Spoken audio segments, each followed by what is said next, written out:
Hey guys, ఇవాళ recipe వచ్చేసి చేప పులుసు అనమాట.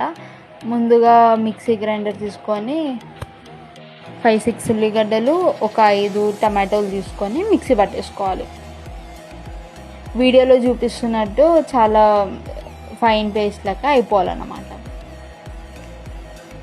అయిపోయిన తర్వాత ఒక గిన్నె తీసుకొని దాంట్లో 3 స్పూన్స్ ఆఫ్ ఆయిల్ వేసుకొని, ఒక ఉల్లిగడ్డ ఇంకా 3 చిల్లీస్ తీసుకొని అది ఏగనివ్వాలి.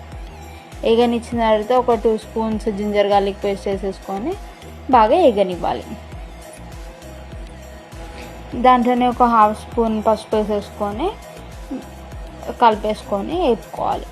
వేపుకున్న తర్వాత ఏదైతే మనం పేస్ట్ చేసుకున్నామో ఆనియన్స్ ఇంకా టమాటోస్ అది మొత్తం వేసేసి దాంట్లోనే మీకు తగినంత ఉప్పు, 4 table spoons of chilli powder వేసేసుకొని బాగా వేపుకోవాలి. వేపుకున్న దాంట్లోనే కొంచెం వాటర్ పోసేసి దాంట్లోనే ముందే నానబెట్టుకున్న చింతపండు రసాన్ని దాంట్లో వేసేసుకోవాలి. మసాలా కోసం ఒక స్పూన్ జీలకర్ర, ఒక స్పూన్ ధనియాలు, కొన్ని మెంతులు వేసేసి మిక్సీ పట్టేసుకోవాలి. మిక్సీ పట్టేసుకున్న తర్వాత చేపల్ని మంచిగా కడుక్కొని మసులుతున్న వాటర్లో ఆ చేపలని వేసేసుకోవాలి.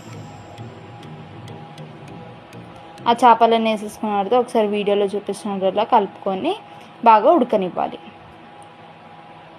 ఉడికిన దాంట్లోనే ఏదైతే పొడి మనం మిక్సీ పట్టుకున్నామో ఆ పొడి దాంట్లో వేసేసేయాలి. వేసేసి కొంచెం కొత్తిమీర వేసేసి మిక్స్ చేసేసుకొని ఉడకనివ్వాలి. ఈ వీడియో కనుక మీకు నచ్చినట్లయితే please like, follow, share and subscribe to my channel. రేపు చేప ఫ్రై వచ్చేసి నెక్స్ట్ వీడియో. అప్పటి వరకు స్టే ట్యూన్డ్.